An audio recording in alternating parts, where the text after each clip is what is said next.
আসসালামু আলাইকুম প্রিয় শিক্ষার্থীরা, সবাই কেমন আছো? আজকে তোমাদের উচ্চতর গণিতের সমতলীয় ভেক্টর এই অধ্যায়ের 11 নম্বর অঙ্কটা আমরা সমাধান করব। এর আগের লেকচারগুলোতে আমরা উদাহরণের সবগুলো অঙ্ক সমাধান করেছি এবং অনুশীলনীর 11 থেকে 16 পর্যন্ত এই অঙ্কগুলো আমরা করব এবং উদাহরণের যে 5টি অঙ্ক আমরা করেছি এবং অনুশীলনীর 11 থেকে 16 পর্যন্ত যে অঙ্কগুলো করব, তুমি যদি এই অঙ্কগুলোই আত্মস্থ করতে পারো, বোর্ড পরীক্ষা সহ যে কোনো পরীক্ষাতে তোমার সব নিয়ম কমন থাকবে এবং এর বাইরে কোনো অঙ্ক পরীক্ষাতে থাকবে না ইনশাল্লাহ। ওকে, তো চলো 11 নম্বর অঙ্কটা কি আছে এটা সমাধান করি। দেখো 11 নম্বরে বলা আছে যে ভেক্টরের সাহায্যে প্রমাণ করো যে ত্রিভুজের এক বাহুর মধ্যবিন্দু থেকে অঙ্কিত অপর বাহুর সমান্তরাল রেখা তৃতীয় বাহুর মধ্যবিন্দুগামী। অর্থাৎ তুমি যদি একটা এবিসি ত্রিভুজ নাও, দেখো আমি এখানে একটা ত্রিভুজ অঙ্কন করে রেখেছি। তো এই এবিসি ত্রিভুজের বলা হচ্ছে যে কোনো এক বাহুর মধ্যবিন্দু। তো আমি এই এবিসি ত্রিভুজের এবি বাহুর মধ্যবিন্দু ধরে নিলাম ডি।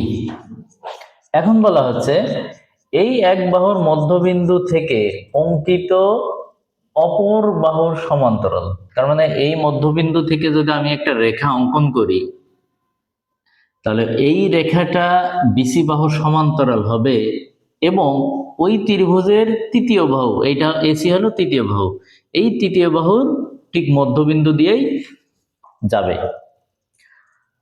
তাহলে দেখো, যদি আমি এবি বাহুর মধ্যবিন্দু ডি নেই এবং বিসি বাহুর সমান্তরাল রেখা অঙ্কন করি, তাহলে যে বিন্দু দিয়ে যাবে, এই যে বিন্দু দিয়ে যাবে, এটা হবে এই ত্রিভুজের তৃতীয় বাহু, অর্থাৎ এসি এর মধ্যবিন্দু এই বিন্দু দিয়ে যাবে।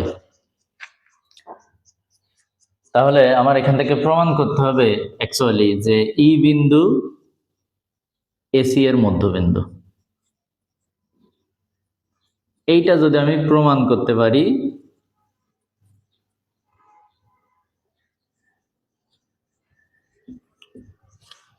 এই বিন্দু এসি এর মধ্যবিন্দু, অ্যাকচুয়ালি এটা দেখালেই আমার প্রমাণ করা শেষ।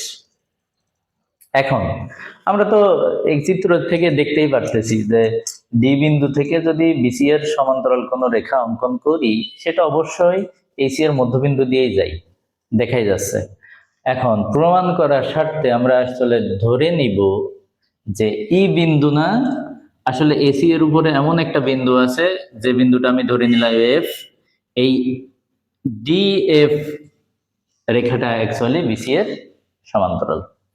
প্রমাণ করার স্বার্থে আমি ধরে নিলাম যে ডিই না, ডিএফ হলো বিসি এর সমান্তরাল। ওকে, তো আমি এখান থেকে আমার উদ্দেশ্য হলো আমি দেখাবো অ্যাকচুয়ালি ডিএফ যেটা আমি সমান্তরাল ধরে নিলাম, এইটাকে আমি প্রমাণের ক্ষেত্রে দেখাবো যে অ্যাকচুয়ালি ডিএফ বিসি এর সমান্তরাল না, ডিই বিসি এর সমান্তরাল। যখন এটা আমি দেখাতে পারবো তখন আমার প্রমাণ করা শেষ হয়ে যাবে। ওকে, তাহলে আসো আমরা লিখি। তাহলে প্রমাণ হলো, মনে করি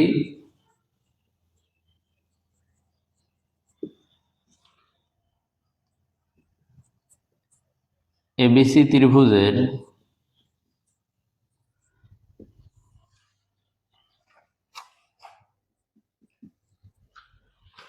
এবি বাহুর মধ্যবিন্দু ডি। প্রমাণ করতে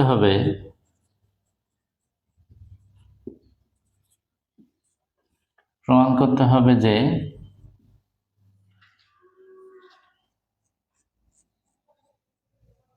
ডি বিন্দু দিয়ে অঙ্কিত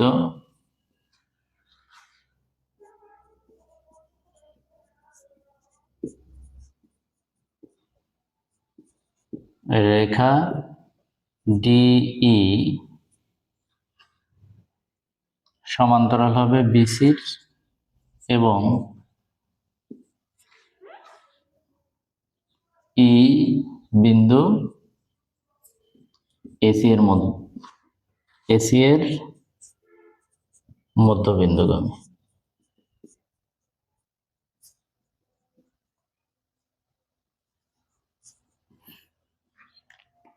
তাহলে আমরা এখান থেকে অ্যাকচুয়ালি দেখাবো যে প্রমাণ করতে হবে যে ডি বিন্দু দিয়ে অঙ্কিত যে রেখা, এটা ডিই বিসি এর সমান্তরাল হবে এবং ই বিন্দুই হবে এসি এর মধ্যবিন্দুগামী। এখন আমরা ধরে নিব যে ই না, অ্যাকচুয়ালি এফ বিন্দু এসি এর মধ্যবিন্দু, এটা আমরা ধরে নিলাম। তাহলে এইখান থেকে আমরা লিখতে পারি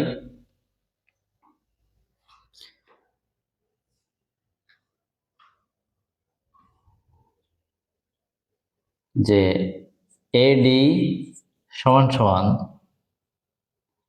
ডিবি সমান সমান হাফ ইন্টু এবি। আবার লেখা যায়, যখন আমরা ধরে নিব যে ই বিন্দুটা হলো এসি এর মধ্যবিন্দু, তখন আমরা লিখতে পারি যে এ ই এবং ইসি হাফ এসি। আবার যদি এফ বিন্দু এসি রেখার মধ্যবিন্দু হয়, তখন আমরা লিখতে পারি এ এফ সমান সমান এফ সি সমান সমান হাফ ইন্টু এসি। ওকে,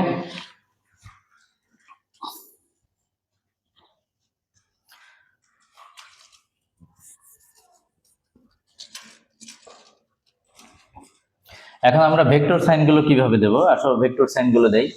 তো এবিসি ত্রিভুজের ক্ষেত্রে আমরা যদি এবি বাহুর ভেক্টর দিক এই দিকে দেই,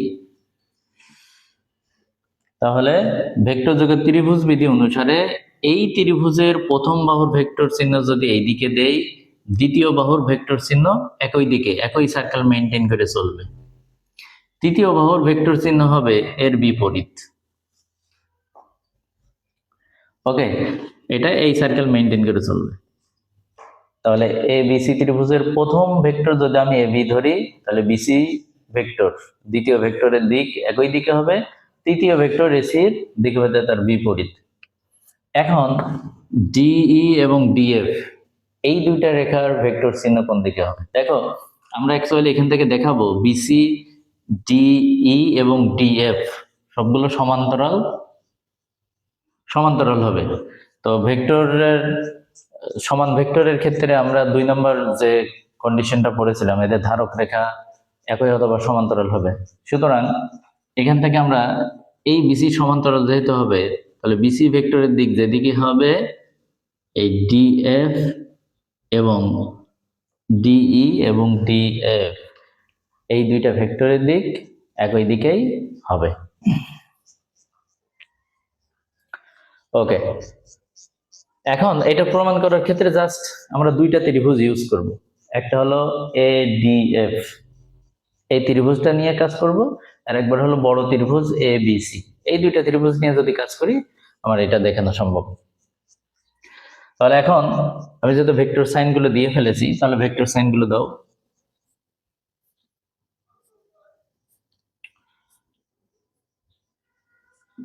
ওকে,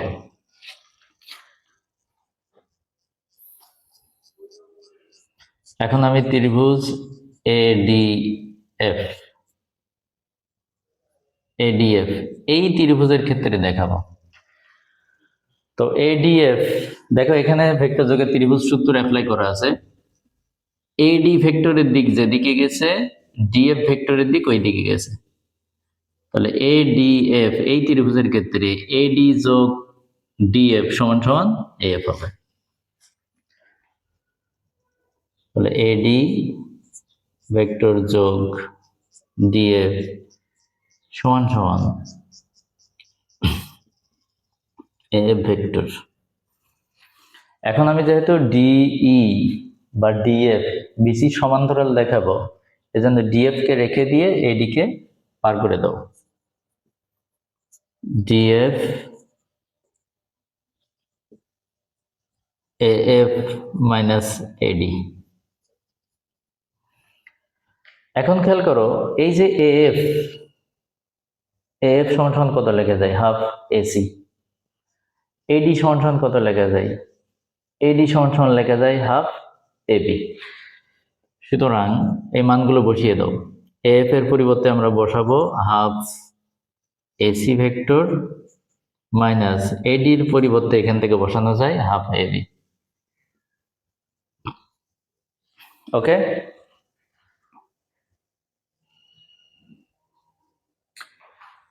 এখন তুমি চাইলেই এখান থেকে হাফ কমন নিয়ে রাখো, তাহলে DF সমান সমান হাফ যদি কমন নেই তাহলে AC vector minus AB vector, এইটাকে 1 নং দেই। এবার আসো, আমরা যে বড় যে ত্রিভুজটা আছে ABC, এই ABC ত্রিভুজ নিয়ে কাজ করব। এখন ত্রিভুজ ABCA, যদি এই ত্রিভুজ নিয়ে কাজ করে আমরা, তাহলে দেখো AB ভেক্টর এবং BC ভেক্টর একই দিকে যাচ্ছে, AC ভেক্টর তার বিপরীত দিকে। সুতরাং ভেক্টর যোগের ত্রিভুজ বিধি অনুসারে লেখা যায় AB ভেক্টর যোগ BC ভেক্টর সমান সমান AC ভেক্টর।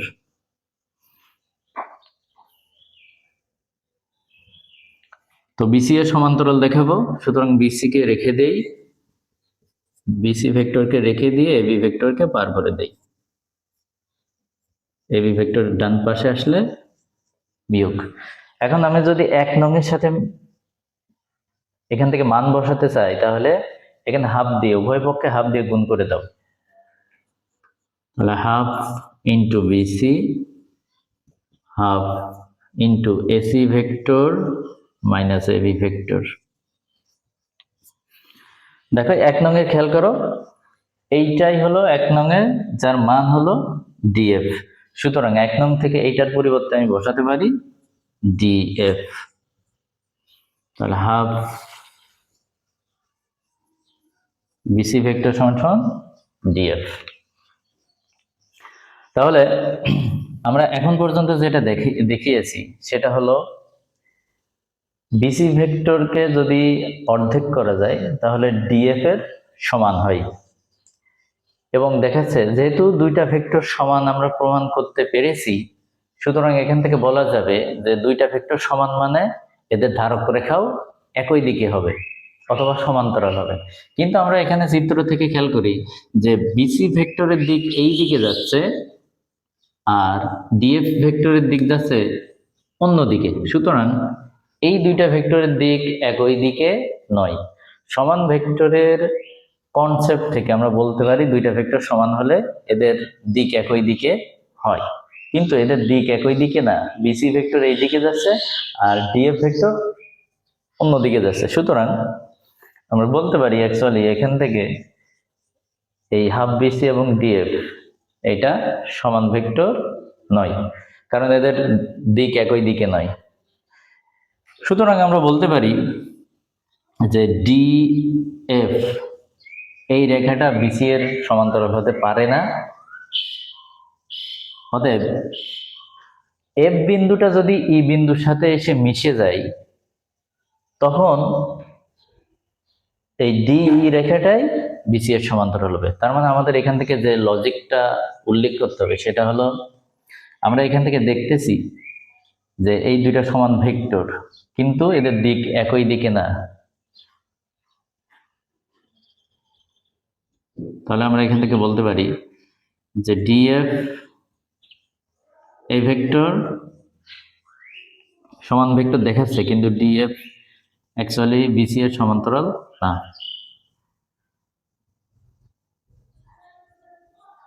এটা দেখাচ্ছে, কিন্তু আমরা এখান থেকে দেখতেছি অ্যাকচুয়ালি ডি ভেক্টরই অ্যাকচুয়ালি BC এর সমান্তরাল। সুতরাং আমরা বলতে পারি F বিন্দু ও E বিন্দু দুটি ভিন্ন বিন্দু হতে পারে না। দুটি ভিন্ন বিন্দু হতে পারে না। অর্থাৎ এফ বিন্দু ই বিন্দুতে এসে মিশে যাবে, এফ বিন্দু ই বিন্দুতে মিলিত হবে, তখন আমরা বলতে পারবো যে ই বিন্দুই অ্যাকচুয়ালি এসি এর মধ্যবিন্দু। ই বিন্দু এসি এর মধ্যবিন্দু।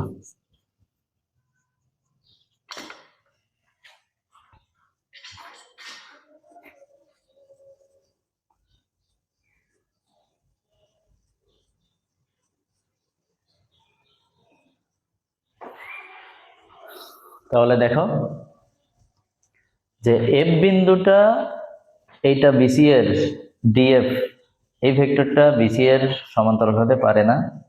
এই এফ বিন্দুটা যখন ই বিন্দুর সাথে এসে মিশে যাবে তখনই এই ডি রেখাটা বিসি এর সমান্তরাল হবে। তাহলে এইটা দেখানো শর্ত, এটা অ্যাকচুয়ালি সত্য না, কারণ আমরা জানি এইটা ডি বিসি এর সমান্তরাল হচ্ছে। সুতরাং এফ বিন্দু ও ই বিন্দু দুইটা ভিন্ন বিন্দু হতে পারে না। এফ বিন্দু ই বিন্দুর সাথে এসে মিলে যাবে, সুতরাং এই ই বিন্দুই হবে এসি এর মধ্যবিন্দু। ওকে, তাহলে আমরা 11 নম্বরটা আমরা লজিক দিয়ে দেখাতে পেরেছি যে অ্যাকচুয়ালি এফ বিন্দু এসি রেখার মধ্যবিন্দু হতে পারে না। অ্যাকচুয়ালি এফ বিন্দুটা ই বিন্দুর সাথে মিশে গেলে তখনই ডিএফ ভেক্টরটা বিসি এর সমান্তরাল হবে এবং ই বিন্দুটা এসি এর মধ্যবিন্দু। ওকে, আশা করছি তোমরা সবাই বুঝতে পেরেছো, এবং কারোর কোনো জিজ্ঞাসা থাকলে তোমরা কমেন্ট করবা, এবং পরবর্তী ভিডিও দেখার জন্য তোমাদের আমন্ত্রণ রইল। তোমরা the learning hub with Abdul Jabbar এই ইউটিউব চ্যানেলের সাথেই থাকো এবং গণিতকে ধাপে ধাপে এবং সুন্দরভাবে শেখো। তত সময় আসসালামু আলাইকুম, সবাই ভালো থাকো। ওকে, আল্লাহ হাফেজ।